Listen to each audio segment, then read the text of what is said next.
Let's learn some Torah. I was going to talk about the Parsha, but over the last 2 days, as you know, I was in Miami Beach in Florida with the U.S. military, who has a training every year for not just the chaplains who serve and support those women and men who serve, but also with lay leaders. And what I've learned is that lay leaders are people like you, maybe like me, who don't have, who aren't necessarily enlisted, but live in a community and are vetted through a very specific process, and who help lead the religious community, who help support the Jewish community of sailors or soldiers, wherever they might be. And so someone might have a job that has nothing to do with the military, but wants to serve in a way that is truly needed, to offer the spiritual support that service people require. And there are more than 100 around the country, not enough. And they support the work that otherwise chaplains would do, and there are not enough chaplains. So I hope that you, if you know someone, would tell them what a wonderful thing it is to serve with spiritual support those who keep our nation safe. I spent some considerable time over the last 2 days with some remarkable human beings who themselves could use some support, but are really, really sacred servants. I had an experience yesterday morning that I wanted to talk about in the context of our learning. It's not in this parsha, so you'll forgive me from veering from our usual schedule. Yesterday was Monday. We were reading Torah. And so we had a learner's service. And my sister, who is in so many ways my hero, she's a rabbi. She serves as a chaplain in the United States Navy. She's a lieutenant commander. So Lieutenant Commander, Chaplain Rabbi Yonina Creditor, and I were leading services together, which was itself just glorious to be present with her. And we decided to focus on the Torah service to model what people can do in the field, because to lead services in the field doesn't mean what it means in a synagogue or even individually. You might not have all the time in the world. And in order to begin, she brought out what looked like a piece of luggage, dark green, olive green plastic piece of luggage. And it was standard issue, and it looked like it could have been holding a weapon, actually. And in fact, it is the same kind of container that would hold a weapon, but this one has been specially fitted with padding on the inside, and when you unlock it and open it, inside is a Torah, a small Torah. And that's how, in the field, the Torah gets moved around. It's a small but kosher Torah, and that's what we used in Miami Beach, Florida, in a hotel that was there as a conference, for the conference of chaplains and lay leaders. And we opened up the container, and there's the Torah. And we started the Torah service. The melody we used was for Shabbat, to help people with a melody that they might not have been familiar with. So we sang, Vayihi bin Soaron, Vayomer Moshe. And what are the words? What do they mean? And when the ark was lifted, Moshe would say. So friends, when was the ark lifted? In the Torah. What is Vayihi bin Soa Aron, which we sing whenever we open up the Aron Kodesh, the ark with the Torah?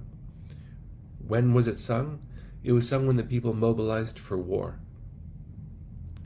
And it was an incredibly emotional moment. There I am, standing, my talis on, my tefillin on, in a minyan, in a hotel, perfectly safe. In the middle of us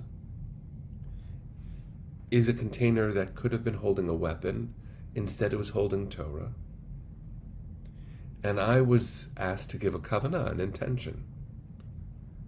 And so, this is what I said. I said, in the ancient world, the ark was brought out during times of war, not only, but we know that at specific moments in biblical history, the people had not read Torah for generations. During the time of Joshua, the ark was brought out and the Torah was recited publicly in its entirety, and it had been generations since they had observed Sukkot. It had been generations since they had been circumcised. And that's shocking because Joshua succeeds Moses. And then toward the end of the Torah, in Chronicles, Divrei Yamim, we read about the time during the return from the first exile. Ezra the Sofer reads the Torah publicly. And again, there was no regular public recitation of the Torah, and people were there learning Torah, as it were, for the first time. But all the while, there was Torah, and it was used in moments of convening, often for war. And I imagine, and we know this from the stories of King David, that sometimes the Torah was brought out, as we say sometimes in the Torah, Adonai yilachem lachem, God will fight for you. Torah could be, in its shallowest sense, weaponized. But the work of chaplains and lay leaders was on my mind and in my heart yesterday when we took out the Torah in its container, in its ark. In its ark that could be so camouflaged that it could look like a weapon. The work of chaplains and lay leaders is to remind sailors and warriors of their humanity when the context makes it hard to remember. It's the opposite, actually, of a weapon. It's the ethics. And tucked within the Torah itself, the words, is how to fight like a mensch, when you must fight. And sometimes we must. It is essential to not let go of our humanity. I share this with you all in a very raw way because I'm not quite sure what to do with it. But I do know. Anyone who pays attention knows that the world can be an unkind place. And in order to remain safe, in order to preserve the safety of people, sometimes we must fight. But what is Torah in that fight?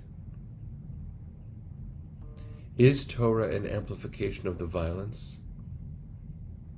Is Torah a way of commandeering God into our human wars? Or is Torah that which preserves our humanity when we must fight?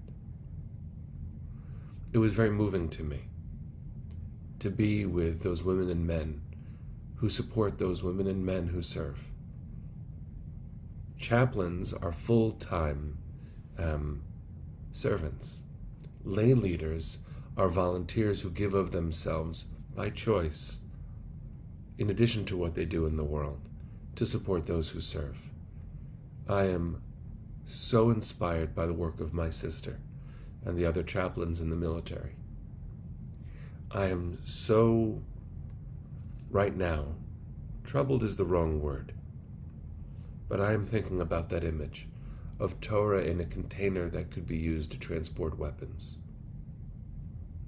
And I ask you to join me in blessing our military, that they only fight when they have to, and that when they do have to, they remember their humanity, and to bless the chaplains, that they should remain strong and of good courage. So friends, it's a different kind of learning Torah today. I was thinking about sharing this with you yesterday, because if you could have seen it, first of all, you would have been so proud of our chaplains and lay leaders. You really would have been. And I'm proud that UJA is so involved in funding the JCCA, it's an organization of all the JCCs in the country, and that a signature project of the JCCA is the JWB, the Jewish Welfare Board, which is the organizing body for all of the chaplains in our military. We are involved in doing this beautiful work, this beautiful, complicated work.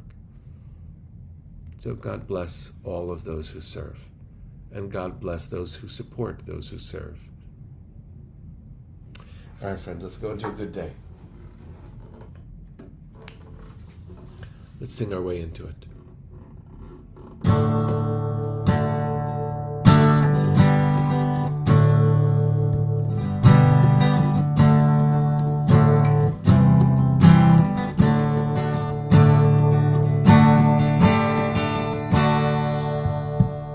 La la la la la, la la la la, today la la la la, ay la la la.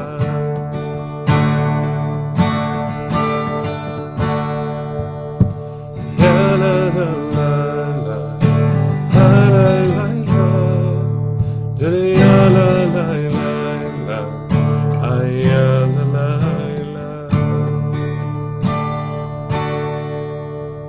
Friends, bless you. See you tomorrow.